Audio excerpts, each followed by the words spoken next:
Oke, saatnya belajar.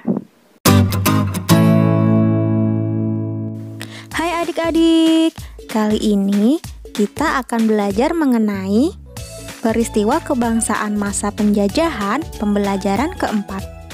Sebelum belajar, kita berdoa dulu ya. Oh iya, jangan lupa untuk subscribe channel ini dan nyalakan tombol loncengnya agar tahu ketika ada video baru. Ini adalah salah satu tokoh pejuang Indonesia dalam menghadapi penjajah. Kalian tahu siapa? Bagaimana bentuk perjuangannya? Nah, untuk tahu jawabannya, simak terus videonya. Assalamualaikum warahmatullahi wabarakatuh. Halo anak-anak, apa kabar? Kali ini kita akan belajar materi kelas 5, tema 7, subtema 1, pembelajaran 4. Tetap semangat ya!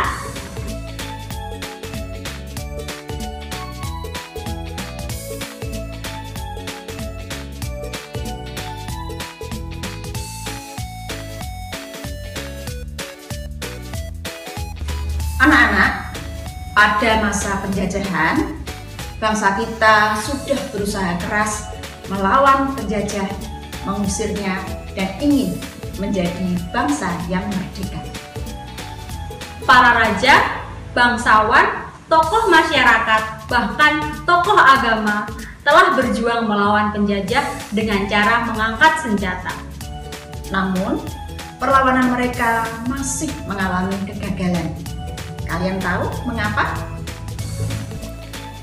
Ada berbagai faktor yang menjadi penyebab gagalnya perjuangan rakyat Indonesia dalam melawan penjajah. Antara lain, kalah dalam persenjataan. Persenjataan mereka lebih modern daripada persenjataan kita. Berikutnya, perjuangan masih bersifat kedaerahan. Jadi, kurang persatuan. Berikutnya, perlawanan tidak dilakukan secara serentak. Selanjutnya, Belanda menerapkan politik adu domba atau divide et impera. Yang berikutnya, perlawanan masih bergantung pada pimpinan. Jadi, jika pimpinan tertangkap, maka perlawanan pun akan terhenti. Berdasarkan pengalaman tersebut, kaum terpelajar ingin berjuang dengan cara yang lebih modern, yaitu dengan menggunakan kekuatan organisasi. Lahirnya organisasi-organisasi tersebut menandai lahirnya masa pergerakan nasional.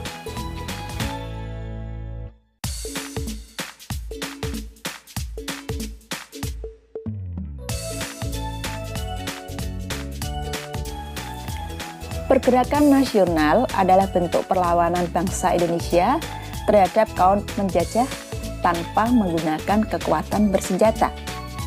Jadi, mereka menggunakan organisasi yang bergerak di bidang sosial, budaya, ekonomi, dan politik. Lalu, organisasi apa saja yang muncul pada masa pergerakan nasional? Yang pertama yaitu Budi Utomo. Organisasi Budi Utomo berdiri pada tanggal 20 Mei 1908 yang didirikan oleh para mahasiswa Stovia yang diketuai oleh Dr. Sutomo. Budi Utomo berarti usaha mulia. Sebagai organisasi yang pertama kali muncul di Indonesia, maka tanggal berdirinya Budi Utomo, yaitu tanggal 20 Mei, diperingati atau ditetapkan sebagai Hari Kebangkitan Nasional. Berikutnya, Sarekat Islam.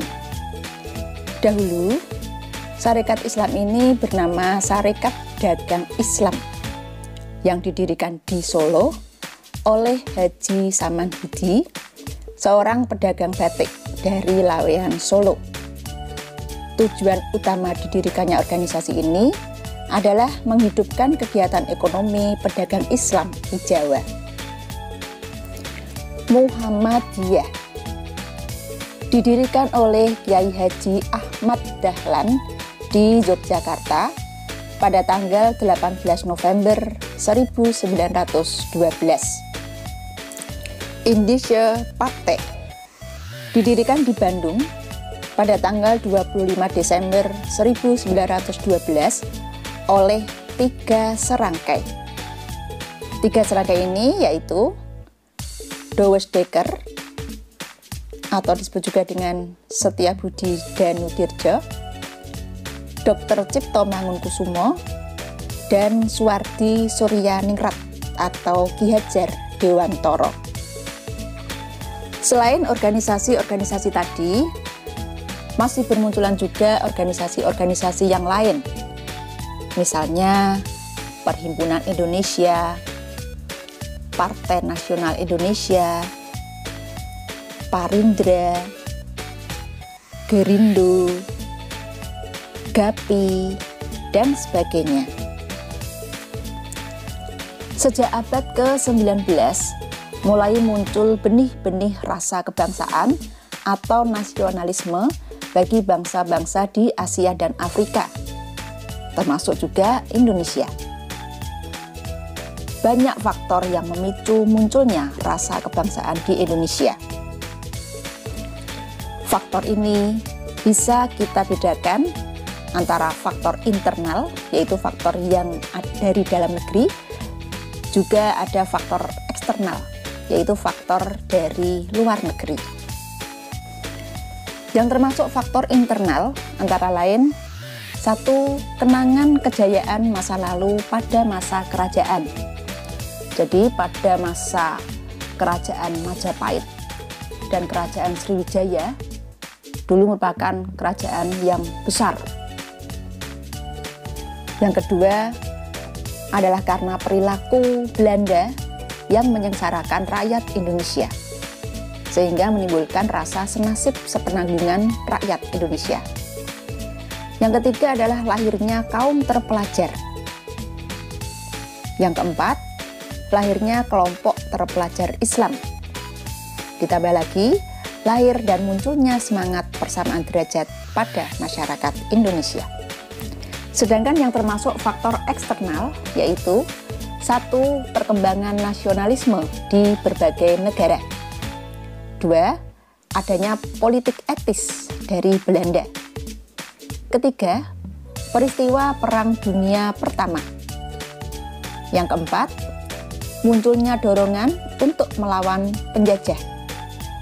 Yang kelima, kemenangan Jepang atas Rusia. Pada masa munculnya rasa kebangsaan ini, ternyata muncul juga sekelompok masyarakat di Indonesia yang menginginkan adanya perubahan karena penindasan dan penjajahan.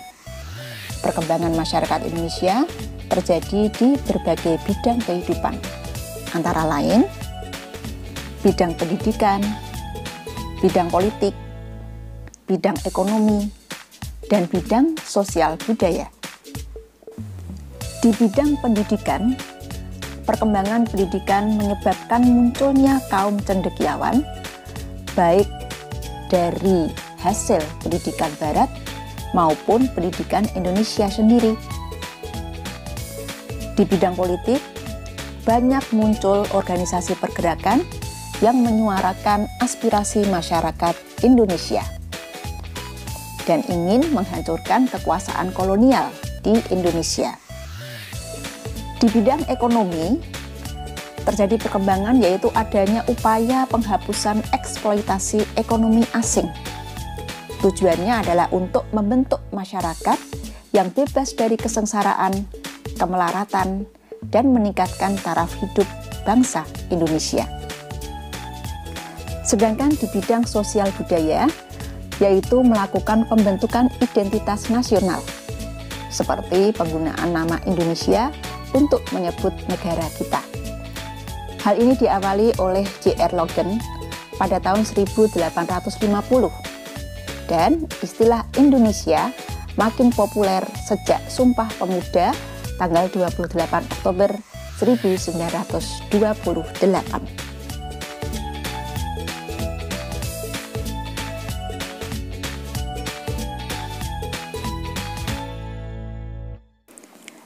Sejak berdirinya organisasi Budi Utomo, para pemuda juga tergugah untuk membentuk organisasi-organisasi yang memperjuangkan nasib bangsa Indonesia. Ada yang bersifat kedaerahan, ada yang bersifat nasional, ada juga yang bersifat keagamaan. Nah, untuk menggabungkan semua organisasi kedaerahan menjadi satu kesatuan, maka mereka kemudian mengadakan Kongres Pemuda Indonesia yang kita kenal dengan peristiwa Sumpah Pemuda. Pada tanggal 30 April sampai dengan 2 Mei 1926, para pemuda Indonesia mengadakan Kongres Pemuda I yang berlangsung di Jakarta. Kongres Pemuda I ini dipimpin oleh Muhammad Tabrani dan dihadiri oleh wakil-wakil dari organisasi-organisasi pemuda kala itu seperti Jong Java, Jong Sumatranenbon, Jong Ambon, Jong Islamiten, dan Jong Bataksbon. Tujuan dari Kongres Pemuda I ini adalah membentuk perkumpulan pemuda yang tunggal. Tindak lanjut dari Kongres Pemuda I, maka diadakanlah Kongres Pemuda II pada tanggal 27 sampai 28 Oktober 1928 di Jakarta. Pusat penyelenggaraan kongres ini dilakukan di gedung Indonesia Club, Jalan Kramat Raya nomor 106, dan dipimpin oleh Sugondo Joyo Puspito. Pada malam penutupan, yaitu tanggal 28 Oktober 1928, Kongres Pemuda II ini mengambil keputusan antara lain: 1. Menerima lagu Indonesia Raya ciptaan W.R. Supratman sebagai lagu kebangsaan Indonesia. 2. Menerima Sang Merah Putih sebagai bendera Indonesia. 3. Semua organisasi pemuda dilebur menjadi satu dengan nama Indonesia Muda. Yang keempat, diikrarkannya Sumpah Pemuda oleh semua wakil pemuda yang hadir. Bagaimana bunyi ikrar Sumpah Pemuda? Sumpah Pemuda. 1.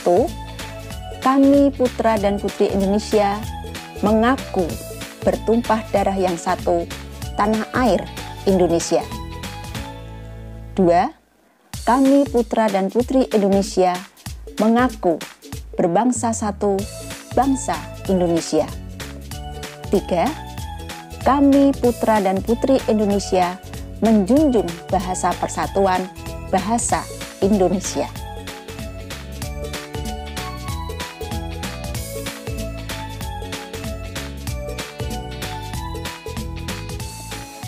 Peristiwa Sumpah Pemuda menunjukkan adanya rasa persatuan dan kesatuan di antara para pemuda yang berbeda ras, suku, golongan, dan agama. Dengan semboyan Bhinneka Tunggal Ika, kita jadikan keragaman suku bangsa dan budaya sebagai modal dasar dalam pembangunan. Setiap suku bangsa memiliki ciri khas yang membedakannya dengan suku bangsa lain. Unsur yang membedakan antara suku bangsa yang satu dengan suku bangsa yang lainnya adalah adat istiadat, bahasa daerah, dan sistem kekerabatan. Adat istiadat. Setiap suku bangsa memiliki adat istiadat tertentu. Adat istiadat merupakan kebiasaan-kebiasaan yang sudah dijalankan secara turun-temurun dalam suatu suku. Contohnya, upacara pembakaran mayat di Bali yang disebut dengan ngaben. Perbedaan kebudayaan juga tampak dari pola perilaku atau gaya hidup. Misalnya, pola perilaku orang Batak yang suka bicara terus terang dan terkesan tegas dan keras sangat berbeda dengan pola perilaku orang Jawa Tengah, khususnya Solo dan Jogja, yang bicaranya hati-hati, penuh dengan sindiran secara halus. Bahasa daerah. Setiap suku bangsa memiliki bahasa daerah tertentu yang digunakan untuk berkomunikasi dengan orang lain yang sesuku. Misalnya, suku Aceh akan memakai bahasa Aceh dalam percakapan sehari-hari. Demikian juga dengan suku bangsa yang lain, akan menggunakan bahasa daerahnya masing-masing. Sistem kekerabatan. Sistem kekerabatan merupakan sistem keturunan yang dianut oleh suku bangsa tertentu. Ada 3 sistem kekerabatan, yaitu sistem keturunan berdasarkan garis ayah yang disebut dengan patrilineal. 2. Sistem keturunan berdasarkan garis ibu yang disebut dengan matrilineal. Dan 3 adalah sistem keturunan berdasarkan garis kedua-duanya, yaitu berdasarkan garis ayah dan garis ibu. Nah, tugas kalian adalah amatilah kegiatan di sekitarmu. Tuliskan 5 kegiatan yang menunjukkan adanya penerapan nilai-nilai Sumpah Pemuda. Sekian video pembelajaran kali ini, semoga bermanfaat. Wassalamualaikum warahmatullahi wabarakatuh. Terima kasih sudah menonton. Jangan lupa like, komen, dan subscribe. See you adik-adik.